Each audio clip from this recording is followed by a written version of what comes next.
What's up, everybody? Welcome back to Voices from the Mausoleum. We are back with another edition of Monday Morning Musings with my co-host, JR from Horror Fiend TV. A series where we talk about really random things that don't have anything to do with anything else that we talk about. It's the best thing to do. Just wake up every Monday and talk horror. I mean, yeah. Best way to start the week. I was just about to say, no better way to start the week or ignore your Monday responsibilities than watching our episodes. Yeah, so today we're going to talk about what got us into horror and why we continue to come back. And try to remember, both mostly me, because I'm the one that talks the most, that these are supposed to be short episodes. Hey, when it comes to horror, I don't think there's such thing as a short or long episode. I mean, it's horror. You could talk all day horror. So much to discuss. That's true. Yeah. First, last time, maybe you should go first this time. What got you into horror? So when I was very young, I'm guessing 3-4 years old, based on the fact that I still remember it. One of my siblings showed me the movie Poltergeist. And it is quite literally my first memory of life. It is it became a very near and dear franchise, but that kind of jump started me at a very young age.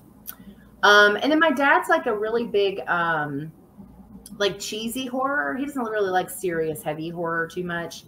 But he really likes cheesy horror and cheesy sci-fi stuff. So I kind of grew up with that stuff, watching, miniseries on the Sci-Fi Channel with him.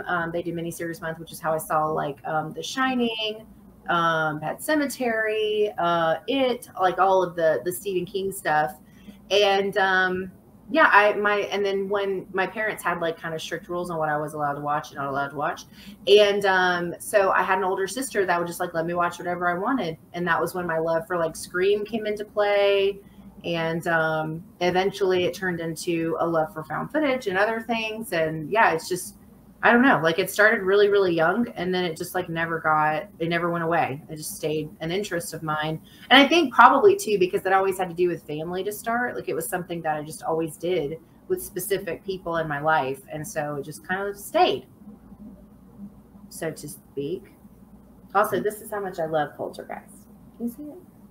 No. Oh, that's nice. Yeah, you can see it. Yeah. It's weird holding my arm up like that. Very important movie to me. Anyway, what got you into horror? Honestly, the John Carpenter and Stephen King. I mean, growing up, John Carpenter's Halloween, which is still my number one. It's always going to be my number one horror film of all time. Yeah. Just the fact of the way it was portrayed, a killer with no dialogue. The music played a bigger role in his stalking. I mean, John Carpenter was just amazing. I mean, he had Halloween, and he came out with The Thing, which is another underrated, not so often spoken about movie. Yeah. The Fog, amazing film. That's a good one. Yeah. And then here comes Stephen King with Christine, with Carrie. I mean, Silver Bullet. Nobody talks about Silver Bullet. I love Silver Bullet. That made my werewolf list. I love Silver Bullet. That is a great one. Great film. And you had Cat's Eye, which is another one that people don't talk about. The scene with the pigeon poking on the guy's foot. I hate pigeons because of that. Yeah. But yeah, I mean, yeah, John Carpenter, Stephen King, then Wes Craven came out with Nightmare on Elm Street. I mean, the 80s was just a big time for horror as far as these iconic characters. And I think that's something that's kind of missing now somewhat. And it goes back to the reason that we have so many freaking sequels to these franchises. I mean, and you had the slasher, Friday the 13th, which, I mean, who didn't love Jason? I mean, no kind of storyline. It's just when Jason shows up, just know everybody's going to die. You have one person, which was always a female at the end, surviving. But I mean, it was just watching those films, it was just amazing. I mean, John Carpenter is known for the widescreen shots. I mean, those wide shots where you see everything. He likes showing like the whole environment, which is good, and which not too many people do these days. I'm glad he still does it, and that's his forte. Yeah. That's what got me into horror. I mean, those guys are just amazing. Sounds good. So I gotta ask you a question. So we talked about what got us into horror. So what keeps you coming back to horror? I've been thinking about this for 2 days. So this is what I've come up with as my answer. I did a video called What is Horror, which I'll link in the cloud. And in that video, I talk with a horror author named Brandon Applegate, and he says, and I think this is the best way to put what horror is. He says, horror works best when it's a practice in empathy. And I think one of the things that I feel like horror gives that other genres don't is deep, meaningful storylines with characters. Action movies are fun, but it's all the same shit over and over again. And I feel that way about romance movies. I feel that way about comedies. All these other genres, it's the same stuff over and over and over again. And horror doesn't just bring something different as a whole, but you've also got all these subgenres too. It's not just this one thing all the time. There's so many subgenres to horror, and there's even subgenres in subgenres. So you've got horror, you've got found footage horror. In found footage horror, you have creature found footage. You have content creator found footage is a new subgenre of horror. It just has all these layers to it. And horror can be anything. It can be funny. It can have love stories. It can have action. It can have sci-fi. It can have you can blend all these things together. And it's just so versatile. It can go across so many different planes of entertainment. I feel like horror is something that people a lot of people will sum it up as oh, I don't like scary movies. And it's well, that's good, because that's not what horror is. There's plenty of movies that are not scary movies, and horror does not mean just one thing. It doesn't have to be that. And so my best friend is not a horror fan. She does not like scary movies. She doesn't like anything with ghosts or anything actually scary, but she'll go see a slasher at the drop of a hat. That's horror. And I think that's one of the things that always brings me back to it is it's so engaging because there's so many ways to tell these stories. And sometimes what makes horror so horrifying isn't the monsters or the things that move in the shadows or these ghosts. It's the things that happen to people, things that happen to people in life, things that happen to people by other people. And I think that is just, I don't know, that's just super engaging, and it just keeps me interested in wanting to see more of it. I agree. I mean, for me, it's just horror is one of those genres where it's just open to the writer and the director to be as creative as possible. I mean, yes. you could take, I mean, that's why I don't like the Fast and Furious movies. So I know people are gonna get pissed, but all it is let's do a storyline. Eventually, at the end of the movie, we're gonna have a massive car chase. I mean, kudos, that's what's franchise, but this is not me. I mean, for me, it's I like how horror is constantly changing and it transitions.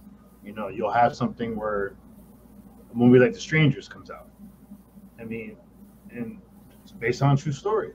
And the fact that people with masks are willing to break into your house just because you're home. Which is That's such a creepy ass line. Yeah, you were home.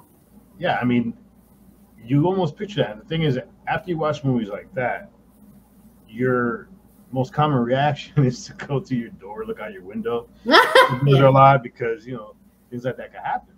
But then it'll go a different route where you can actually take something like a folklore, like a legend like Bigfoot, like the werewolves, like Dracula, and even go that route. And no matter what route it goes, you have a hardcore fan base for it. I mean, I'm not a big slasher guy. To be honest, I like horror movies that have a good storyline to them. That's why, Instant and Ghostland is one of my favorite because that has such a captivating storyline. And it's creepy. And if you watch a movie that after you're done, you're like, wow, this is really fucked up. Yeah. Especially in doing what horror is meant to do. It's supposed to leave you to the point where like, wow, this is messed up, and I wish this never happens to me. And it taps into a dark side of humanity, which it's another thing. I mean, yes. I mean, you could take a movie like American Psycho. You know, you got an average blue collar rich guy who basically craves this urge to kill people, and was a twist at the end. You really don't know if he did it for all fantasy or he actually did it. Yeah. Unfortunately, they had a sequel that kind of sucked. You know, I like my penis. I mean, that was just bad because it kind of killed off this character to bring her in, and it makes sense. But for me, horror is always ever changing. It constantly gets better. And like you said, the minute found footage started coming out more, it elevated horror to a whole new level. And the fact, when you have action movies, when you have romance movies, it's always with a big budget. Horror could be made without a big budget. Yeah, it allows for these new voices. Yeah. To me, for me, I'll always keep coming back to horror over any other action. I mean, the only one that takes me away from horror is fantasy, because I like Lord of the Rings. I like stuff like that too. Game of Thrones, stuff like that. That's a different world. I'm a big dragon fan, so anything with dragons got me hooked. Yeah, I like stuff like that too. I think too, like, one thing is like, whenever you're talking about, like, I was going to say something similar about like bringing in new people, like these, it just gives you the, like, when you think B film, I don't think any other genre. I only think horror because, like, you can just, like, they have festivals and stuff for, like, like the holiday Hallmarky type movies and stuff, I guess. But, like, there's a lot of film festivals for the horror genre that allow a lot of new voices. But I also really like the fact that horror is also really good at being more than just one thing in one movie. So, like, perfect example, anything that Jordan Peele does has layers to it. Yes. He has not made a single movie that was just this one thing. And like you said, like, when you have these things that linger, like horror also, aside from making me really uncomfortable about things like attics and basements, it also makes me think about things so differently that have to do with, like, normal life. Like, I mean, Get Out was a phenomenal movie, and it's one that I watched multiple times, and every time I watched it, I noticed something, like symbolism, like, that I didn't notice before, some reference that I didn't pick up on the first 3 times I watched it. And it's not like that with any of these other, kind of cookie cutter franchise genres. It's like they are what they are. There's not a lot of depth. And I like that about horror, because it's like it can have a reason, like it has a story, a purpose, like a message. And I really like that about it too. No, but that's what horror does. Horror can take anything, even a disorder, and turn it upside down into a crazy movie. Yeah. And you never get bored of horror. Huh? You never get bored of horror. Certain movies, yes. The genre, no. No, genre, no. Genre is always continually, like, changing. I mean, one of the big things for me, I'm a massive international horror fan, and the fact that those movies are so good, and the minute they get remade here, it is so fucking bad. Horror is good. However, when they're trying to build a brand new character to become the next icon, horror has a tendency to fumble it, where they mess up at, and they struggle to do it. And unfortunately, there's a lot of good, like Trick or Treat. I mean, who doesn't like Trick or Treat? That's a great movie. But they really didn't do anything else with it. You had the potential of a good character with that, and they dropped the ball on it. Yeah. Yeah. I'm so pissed off the way they ruined that whole thing. Why? Because they wiped out the whole storyline after Halloween. Oh, and they picked up. Yes, I'm sorry. That's right. Yeah, I forgot about that. Yes. I hate that. I'm not that big of a Halloween. I mean, I like Halloween, but I really liked the Rob Zombie one. No, fuck no. I liked Kills, like the last one, Kills, right? Halloween Kills. I like that one. Yeah, I kind of trashed that one. I haven't been to concert. I've watched that one. Yeah, I've seen your review for that one. I liked it. I thought it was a super fun movie. I laughed a lot. I had a really good time watching it. Like, it was a blast. And one of the other things that happens when you're talking about movies and continuations or remakes or whatever is a lot of times it also goes back to like what that franchise means for you. Well, that's what you being like a big Halloween fan, me not being like a big Halloween fan. All they did was try to bring the new crowd to watch, the new Michael Myers. And for me, it's like one of the best characters of Halloween was Jamie, his niece, played by Danielle Harrison. The fact that they wiped her out completely was, I guess, the biggest issue I had, because it goes back to what I was saying is, if you're going to change a storyline and separate it from the others, make it better. I mean, the fact that you had the niece, Jamie Lee Curtis' niece, and she was getting to the point where she was almost following the same track as Michael Myers, because she killed her stepmom. And she goes into a psychiatric hospital, and her mother's never around. I think that would have been the best story plot for the newer ones, because like pass the torch kind of thing. Not really pass the torch, more like, I mean, the fact that Jamie Lee Curtis' character is in isolation preparing for Michael Myers. Sure. Then you have the daughter who her mother was never around, who actually came in contact with Michael Myers, who is constantly compared to Michael Myers. So you have the mother coming back to try to save the daughter she never saved before. I mean, that's a hell of a storyline. And it would have added so much to it. John Carpenter, why? I liked Kills. I thought it was fun. I liked seeing some of the old folks, and I liked the whole mob thing, and I thought it was fun. So they got fucked up at the end. That shit was fun. Yeah, that was a little anticlimactic. Like, I was like, who brought what was it? Somebody brought like an iron? No, was it an iron? Something silly like that. I can't remember exactly what it was, but it was like, what exactly did you think was going to happen? Like, yeah, no, I liked Kills. I'm hoping that Halloween Ends is just going to be them like beating the shit out of each other for 2 hours. Like, that's what I'm like hoping for. Yeah, I already heard like fans conspiracy theories that in the trailer that's not really Michael Myers, it's an imposter. So I hope they don't go that route. I hope they don't. Why? Why, John? Why? Yeah, so that's our what and whys. A lot of them too. Fun fact, the first 2 episodes are only like 15 minutes a piece. That put together with all of the other stuff that I took out was over 2 hours. Come on, it's horror on a Monday. It's literally conversations of, have you seen this? Have you seen this? You know what I liked about this? Have you seen this? Like, huge rabbit holes.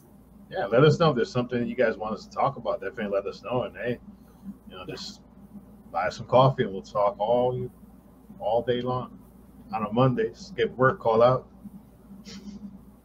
That's right. And just watch and just talk about random ass stuff as it comes up in conversation. We've talked about Stephen King. We've talked about we've talked about Resident Evil. We've talked about Halloween.